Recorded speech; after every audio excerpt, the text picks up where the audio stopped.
Bonjour à tous. Nous allons travailler aujourd'hui la méthodologie de la dissertation et nous allons nous concentrer particulièrement sur le point fondamental qui est l'analyse du sujet. On va s'appuyer sur Baudelaire, Les Fleurs du Mal, avec le parcours associé alchimie poétique, la boue et l'or, et voici le sujet sur lequel nous allons réfléchir. C'est un sujet totalement bateau, un sujet qui correspond parfaitement au parcours, à l'objet d'étude, à la problématique, puisque c'est lui qui a donné en fait la problématique, mais c'est juste pour travailler la méthodologie. Tu m'as donné ta boue, j'en ai fait de l'or. Dans quelle mesure ce vers vous paraît-il définir le recueil des Fleurs du Mal? Alors qu'est-ce que vous faites quand on vous donne le sujet? La première chose à faire, c'est d'identifier la forme générale du sujet. Ici, vous avez une citation et une question qui accompagne cette citation. La citation, elle est de Baudelaire lui-même, donc vous n'allez pas pouvoir la contester, on ne peut pas imaginer que Baudelaire se trompe quand il définit sa propre poésie. La question commence par dans quelle mesure. En général, dans quelle mesure, ça appelle un sujet dialectique, un plan dialectique. Ici, vous n'avez pas de vraie problématique en fait, puisqu'on vous demande juste de commenter le vers. Mais c'est le vers lui-même qui porte une antithèse entre boue et or. Donc c'est le vers lui-même, la citation elle-même, qui va vous donner le point de bascule du sujet, qui va vous donner l'opposition entre vos deux premières parties. Une fois que vous avez fait ça, vous identifiez, vous analysez chacun des mots importants du sujet. Moi, ce que je vous conseille, c'est de recopier votre sujet sur une feuille A4 que vous positionnez en format paysage. Vous mettez le sujet au milieu et puis vous entourez ou vous stabilotez d'une couleur particulière chacun des mots importants que vous arrivez à identifier. Et là, vous analysez ces mots. Analyser, ça veut dire s'appuyer sur l'étymologie, noter tout ce qui vous vient à l'esprit, trouver des synonymes, vous appuyez sur votre culture pour savoir quelles sont les notions d'histoire littéraire, les notions culturelles, les notions philosophiques qui sont associées à ces mots-là. Donc vous les creusez vraiment, vous creusez les expressions.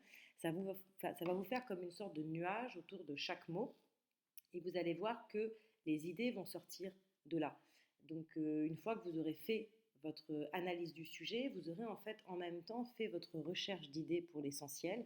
Et après, il vous restera juste à mettre en couleur votre feuille A4 de manière à associer les éléments qui vont ensemble. Donc tout ce qui va ensemble, tout ce qui va dans le sens de ce que vous identifiez comme votre première partie, vous le mettez de la même couleur. Tout ce qui va dans la deuxième partie, vous l'associez et vous le mettez dans une autre couleur. Et tout ce qui va dans votre grand 3, vous le mettez dans une autre couleur. Tout va sortir de cette analyse du sujet. Et évidemment, vous ne vous appuyez au départ que sur l'œuvre que vous avez à étudier, mais vous pouvez creuser, chercher, explorer du côté des textes complémentaires que vous avez travaillés en classe, du côté des textes complémentaires qu'il y avait dans vos éditions, tout ce qu'on vous a donné comme matériaux qui étaient associés à la problématique du sujet. Alors on commence l'analyse. Tu m'as donné ta boue. Donc d'abord, tu m'as donné. Baudelaire ici s'adresse directement à la ville de Paris, la tutoie, donc il ne faut pas oublier de partir de là avant de généraliser. Paris, c'est une source d'inspiration forte pour Baudelaire, d'abord en tant que lieu marqué par la modernité, les becs de gaz, les omnibus, les cafés, les rues, etc., qu'il va décrire. Il y a même une section des Fleurs du Mal qui s'intitule Tableau parisien. Ensuite, Paris est une inspiration en tant que regroupement d'humains. Les foules sont décrites, les parisiennes, les gens qu'il fréquente, et puis il y a la promiscuité. Il y a ce public des lecteurs qui va être particulièrement présent à Paris. Baudelaire, c'est un poète de la ville, c'est pas du tout un poète bucolique de la campagne, il déteste la campagne. La seule nature qu'on aura réellement chez Baudelaire, ça va être la nature qu'on va trouver liée au thème de l'exotisme, donc les îles exotiques. La ville ici est personnifiée puisqu'il lui parle, donc il faut le noter aussi. Et le poète, c'est le destinataire, le récepteur de l'action que la ville a faite. C'est la ville qui a donné au poète quelque chose. Donc ce n'est pas lui qui est actif dans cette première partie, il ne cherche pas, il reçoit. Donc ça, cette idée de réception, vous devez la creuser. Vous voyez, il y a quand même toute la thématique poétique derrière de l'inspiration que le poète va puiser, et ici, il va la puiser dans le réel qui l'entoure. Autre terme, tabou. C'est un terme concret dont il faut dégager la portée symbolique. Et pour autant, il ne faut pas exclure ce qu'est très concrètement la boue. Donc il faut d'abord que vous travaillez sur le sens dénoté, le sens premier du terme boue, et puis après que vous travaillez sur sa notation symbolique.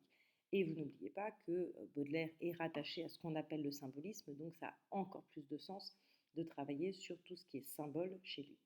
Donc la boue, c'est évidemment un terme négatif. Baudelaire évoque au sens concret tout ce qui relève de la saleté, de la misère, de la maladie, du corps dans ce qu'il a de plus dégradé, de la vieillesse, de la mort, de la guerre, etc. Et puis, au sens abstrait, ça renvoie à tout ce qui s'attache à la trahison, au mal moral, en fait, à la saleté morale.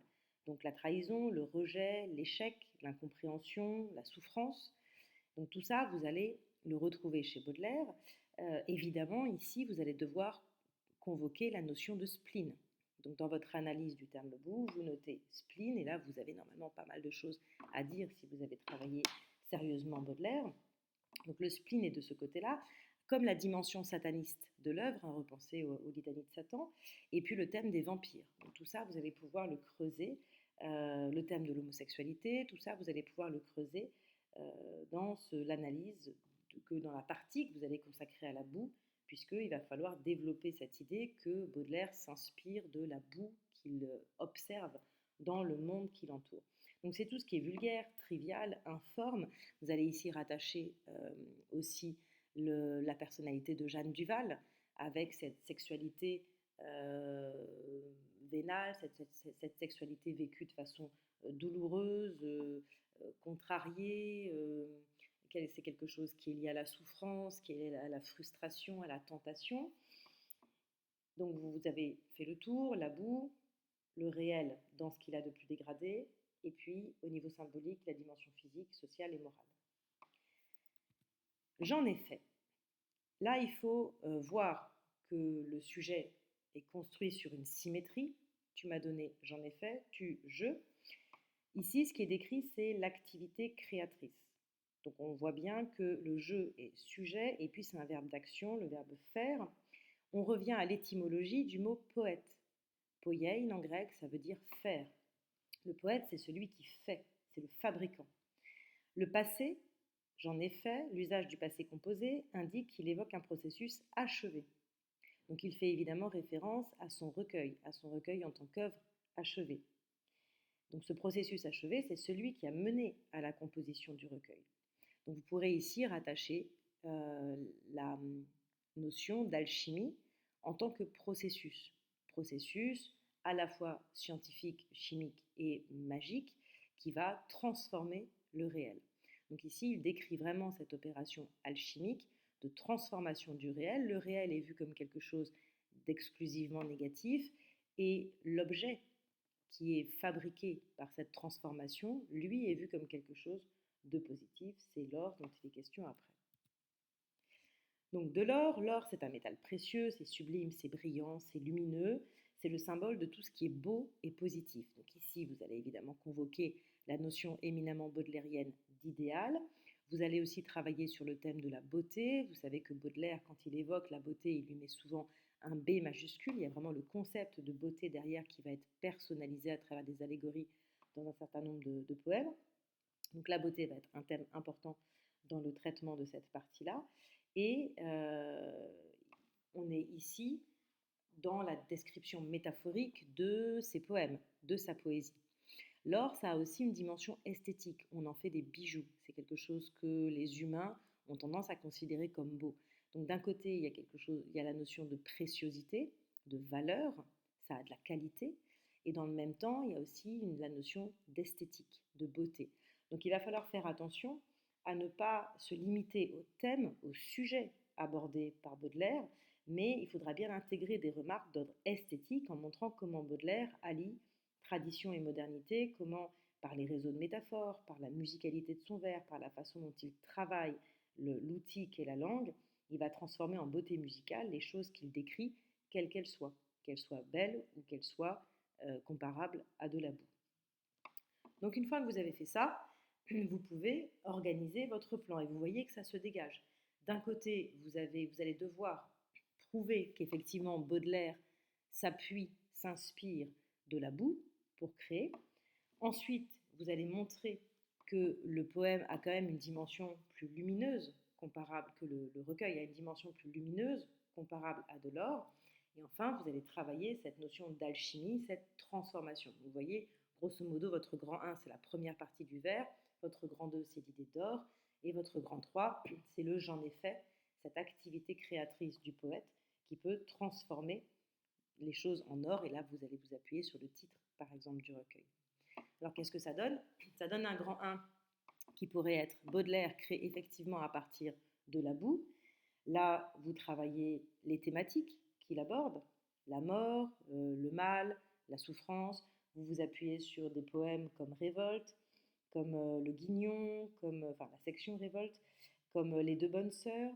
Vous allez une charogne, évidemment. Vous allez vous appuyer sur les paradis artificiels, le spleen et la souffrance, la description des bas-fonds, de la prostitution, etc. Deuxième partie, mais son recueil a aussi une dimension plus lumineuse, comparable à de l'or. Alors là, c'est les autres figures. Vous montrez que dans la poésie de Baudelaire, euh, le réel n'a pas donné que de la boue. Il y a aussi le personnage de Madame Sabatier, il y a aussi l'exotisme, la fascination pour la beauté, l'idéalisation de la perfection formelle. Et puis vous avez la virtuosité poétique de Baudelaire qui fait de ces poèmes des joyaux, donc célébration de la beauté, idéal, virtuosité du vers. La particularité de Baudelaire, grand 3, c'est cette alchimie entre la boue et l'or, et sa création s'appuie sur cette tension permanente entre deux opposés. Donc là, vous reprenez Rimbaud, Hugo, sur les fonctions du poète. Vous montrez que la particularité de Baudelaire, c'est cette tension énergétique entre deux extrêmes, entre le spleen et l'idéal, entre l'or et la boue.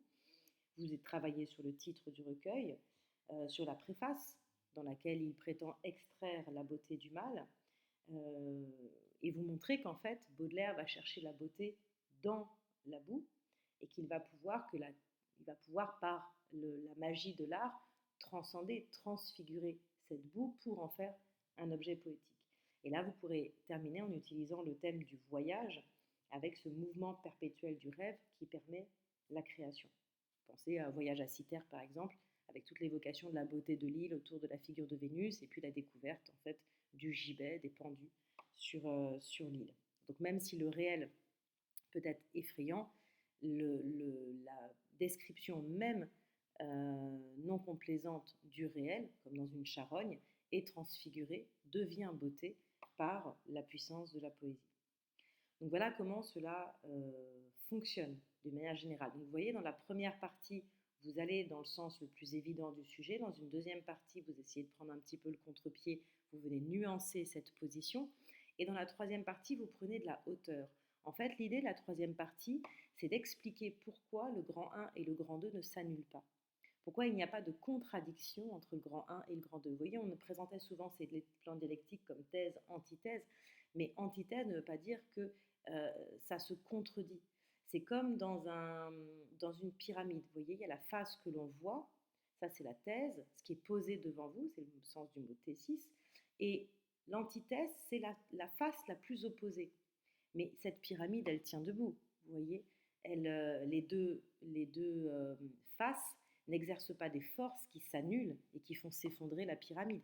Au contraire, à un moment donné, elles convergent au sommet de la pyramide. Et vous, ce que vous devez trouver dans le grand 3, c'est ce point de convergence. En prenant de la hauteur, vous regardez la pyramide par le haut et vous essayez de comprendre, de trouver le petit point de bascule qui permet au grand 1 et au grand 2 de s'opposer sans s'annuler, ce qui permet au grand 1 d'être vrai, alors même que le grand 2 est vrai aussi, même s'il semble lui être opposé. Ok? Et ben voilà, à vous de jouer maintenant.